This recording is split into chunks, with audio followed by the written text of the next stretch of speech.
कि पत्नी भी अपने पति को मार सकती है। उस दिन गांव की सारी स्त्रियां बनती हैं राधा और सारे पुरुष बनते हैं कृष्ण। हुई है ना का ऐसा स्थान है जहाँ नंद बाबा के हाथी घोड़े कभी रहा करते थे। उस समय स्थान ये बहुत बड़ा था। आज भी गाय को मारा और बेचा नहीं जाता है, कोई भी गाय की बिक्री का पैसा नहीं लेता है।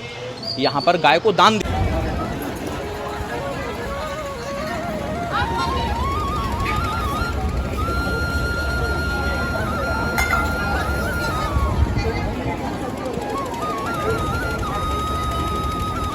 मथुरा में कृष्ण जन्मभूमि के दर्शन कर अब हम आ गए थे गोकुल की गलियों में। और ये गलियां बहुत ही सुंदर थी और ऐसा लग रहा था कि मानो साक्षात कृष्ण जो है ना, बस इन्हीं गलियों में हमें कहीं ना कहीं घूमते हुए मिल जाएंगे। इतना सुंदर एक्सपीरियंस रहा हमारा ये। गोकुल की इन गलियों में हमारे मार्गदर्शक बने आचार्य कुलदीप पंडित जी। मेरा नाम आचार्य कुलदीप पंडित है। मैं भगवान कृष्ण के जो गुरु जी थे गर्गाचार्य जी, उनका वंशज हूँ। आज भी भगवान की कृपा से हमारी भी सेवा है, पीढ़ी दर पीढ़ी हम लोगों का सेवा आता है। मैं गोकुल का रहवासी हूँ और आज आप लोगों को घुमाने के लिए यहाँ पर आया हूँ। बताइए, पूछिए, आपको क्या पूछना चाहते हैं आप गोकुल के बारे में? मैं आपको समझाऊँ। तो अब हम कहाँ जाने वाले हैं? अभी हम लोग जाने वाले हैं गोकुल में नंद बाबा के महल दर्शन करने, जहाँ हम भगवान कृष्ण को झूले में झुलाएंगे और भगवान कृष्ण का भोग लगाएंगे।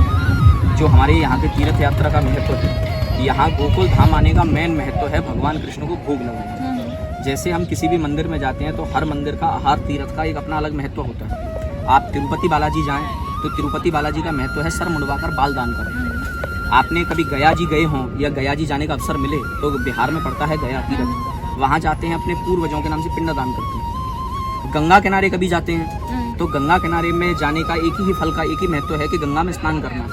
अगर गंगा किनारे गए और स्नान नहीं किया तो गंगा जाने का कोई महत्व नहीं। ऐसे ही गोकुल धाम आने का महत्व है भगवान कृष्ण को अपने बाल रूप में भगवान को झूले में झुलाना और अपने माता पिता पूर्वजों के परिवार के नाम से भगवान को यहाँ पर पूजना। जैसे कि मैंने अभी आपको बताया कि हर व्यक्ति के ऊपर 3 ऋण होते हैं, मातृ ऋण, पितृ ऋण और गुरु ऋण।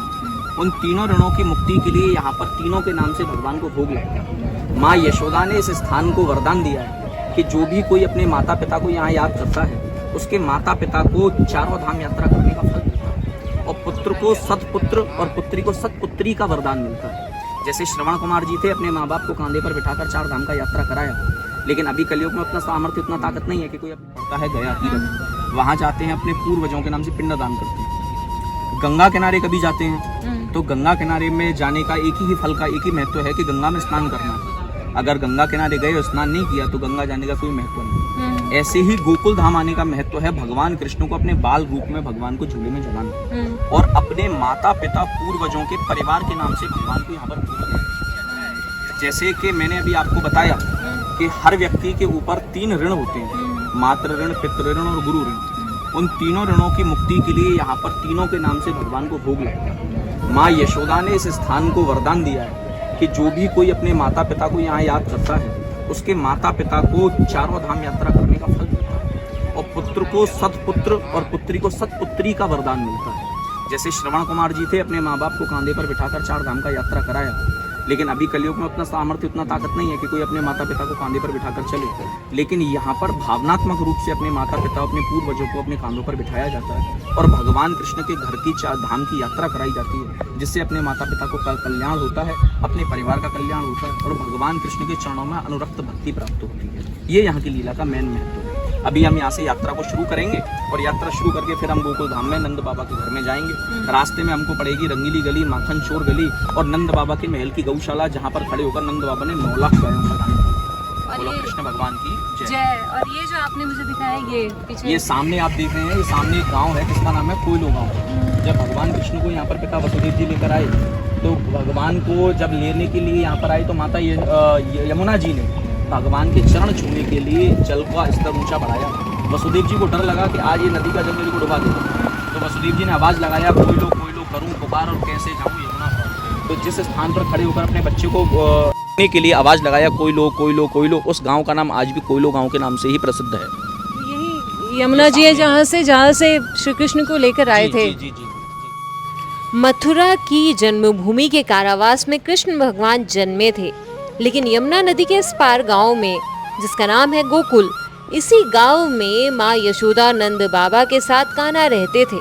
इन्हीं कुंज गलियों में गोकुल की कान्हा अपने सखाओं के साथ खेलते हुए बड़े हुए। अपना बचपन यहीं गुजारा उन्होंने। गोकुल में आपको कृष्ण का 5000 वर्षों से ज्यादा पुराना घर भी देखने को मिलेगा। तो छड़ी के साथ से होली खेलते हैं, तो आज भी यहीं से शुरू होता है।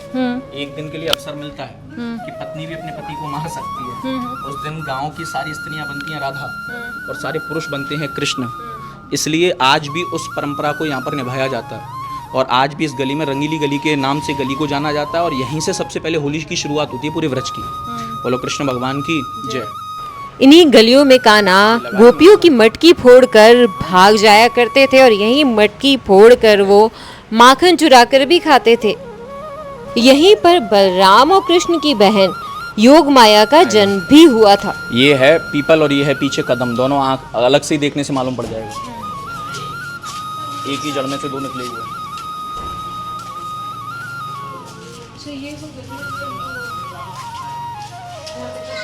खेला जाता है। यही वो स्थान है, यही वो गली है जहाँ पर भगवान ने अपनी 11 वर्ष 52 दिन का लीला किया है। आगे आएगी माखन चोर गली, आ जाइए। अब हम चल पड़े थे माखन चोर गली की तरफ, जहाँ भगवान कृष्ण लीला करते हुए गोपियों की मटकी फोड़कर चुराकर माखन खा जाया करते थे।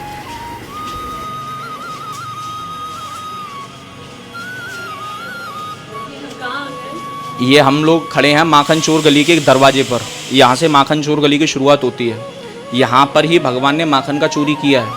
कंस के यहाँ पर गोकुल से मथुरा में टैक्स जाता था, तो टैक्स के रूप में कंस पैसा नहीं लेता था, मुद्रा नहीं लेता था, गोकुल की गोपियों का निकाला हुआ माखन लेता था। तो माखन की मटकी को लेकर जाते थे भगवान को कंस के यहाँ पर देने के लिए गोपियाँ। तो भगवान उनको रास्ते में पकड़ते और उनसे अपना दान मांगते। ठाड़ी है जा, निकल जाओ भैया, ऐसे आ जाइए साइड में। ठाड़ी है जा गुजरी और तू दे जा मेरा दान, तनिक दही के कारण मैंने छोड़ा वैकुंठ धाम। भगवान कहते मैं धाम में, गोकुल धाम में और मथुरा इस व्रज मंडल में जन्म लिया है मैंने धरती पर। किसके लिए है? भक्तों के हित के लिए। भगवान को आने का कोई आवश्यकता नहीं है, भगवान ऊपर से भी बैठ के राज्य चला सकते हैं, लेकिन आते हैं लीला करने के लिए। तो यहाँ गोपियों से उन्होंने दान मांगा कि भगवान ने 2 काम किया, किसी के तो माखन को खाया और किसी की मटकी को फोड़ा और माखन को फैलाया। भगवान खाते उसी के माखन को हैं जो ममता से भगवान को खिलाता है। मीठा माखन खाते हैं भगवान। अगर मन में खटास है और अहंकार है तो भगवान आपके खट्टे माखन को स्वीकार नहीं करेगा। इसी कारण से आज भी यहाँ का जो मेन मंदिर है नंद बाबा का महल, वहाँ पर भोग लगाने का 3 नियम है। पहला नियम है कि भोग लगाने से पहले हंसना है और भोग लगाने के बाद अधिक हंसना है। आपने बिना हंसे भोग लगाया तो मन में आपके में शंका पैदा होगा, तो भगवान उसको स्वीकार नहीं करेंगे। मन में भावना आया, आपने भोग दान किया मंदिर के अंदर और मंदिर के बाहर आए मन में कष्ट पैदा हो गया, चिंता पैदा हो गई, चेहरे सुंदर से चेहरे पर 12 बज गया, तो भगवान उसको स्वीकार नहीं करेंगे। सेकंड नियम है अगर पति पत्नी साथ में आए हैं तो दोनों की इच्छा की स्वीकृति होना आवश्यक है, जब भी आपका भोग स्वीकार होगा। और तीसरा नियम है कि अपने आप को माता पिता बहन भाई भगवान का कुछ ना कुछ समझना है, तभी भगवान को भोग लगाना है। ये 3 नियमों को फॉलो करना है, क्योंकि दुर्योधन के ने पंचमेवा का थाल लगाया भगवान के लिए, भगवान ने ठोकर मार दिया और शबरी के हाथ से झूठे बेर खाए, क्योंकि भगवान खाते हैं भावना का भोजन। तो धन सबके पास, लेकिन जो मन से उस धन को भगवान को समर्पित करे उसी का भगवान भोग स्वीकार करते हैं। हजारों लाखों रुपया हम गाड़ी घोड़ा इसमें खर्च करते हैं, लेकिन यहाँ पर आने का मेन महत्व क्या है? भगवान के धाम में धर्म करना। अच्छा, जो भोग लगता है वो मंदिर ट्रस्ट के अंदर लगता है, रसीद कटता है, भगवान नहीं खाते हैं। आप सोचें कि भगवान खा रहे हैं, तो भगवान ना तो आपके घर में खा रहे हैं, ना हमारे घर में खा रहे हैं, ना किसी जगह खा रहे हैं। भगवान के नाम से यहाँ पर 4 धर्मादा सेवा होता है। गौ सेवा, साधु सेवा, ब्राह्मण सेवा, बूढ़े विधवा माइयों की सेवा, अनाथ वृद्ध पुरुषों की सेवा और 5,500 मंदिरों का पालन पोषण। ये यहाँ का आज भी नियम है। बोलो कृष्ण भगवान की। अभी हम लोग चलते हैं माखन चोर गली में। गली गली में शोर है और कान्हा माखन चोर है। आ जाइए। गोकुल की इन गलियों को देखना अपने आप में ही सुखद और बहुत ही सुंदर एक्सपीरियंस है, अनुभव है, जिसे आप महसूस करेंगे जब आप इन गलियों में खड़े होंगे और आप भगवान कृष्ण की जो प्रेजेंस है ना उसे भी यहाँ फील कर सकते हैं। स्थान वही है, ऐसा स्थान है जहाँ नंद बाबा के हाथी घोड़े कभी रहा करते थे। उस समय स्थान ये बहुत बड़ा था, लेकिन अभी क्षेत्रफल की कमी से अब स्थान वो छोटा सा रह गया, खाली प्रतीक रूप में उसको दिखाया गया है। यहाँ आज भी नंद बाबा के हाथी घोड़े बांधे जाते हैं अभी दूसरी जगह शिफ्ट कर दिया गया है, शाम के समय पर आएंगे तो यहीं की यहीं पर रुकेंगे।